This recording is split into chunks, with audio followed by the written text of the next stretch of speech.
உன்னுடைய குடும்பத்துக்குள்ளே இறங்கி பார்த்தேன். அவசியமில்லாத கடன்களும் குழப்பங்களும் நிறைய இருக்குது. குடியிருக்கும் இடம் கூட உறுதி இல்லாத நிலைமையில் வேதனைப்பட்டுக்கிட்டு இருக்கலாம்.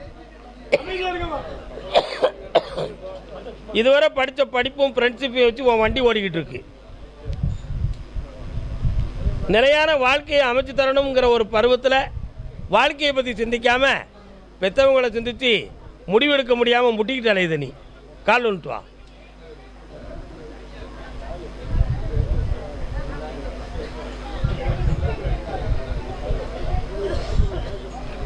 உன் கடன் அடைக்கிறதுக்கு நான் பணம் தரணும். அடுத்து உனக்கு இல்லற வாழ்க்கையை செம்மையான அமைதி தரணும். இதற்கு என்னம்மா, இதற்கு இடையில் உனக்கு ஒரு ஏமாற்றம் நடந்திருக்கு. 2 விதமான ஏமாற்றம். உள்ளத்தால் ஒரு ஏமாற்றமும் உழைப்பால் ஒரு ஏமாற்றமும். இப்போ நீ உன்னுடைய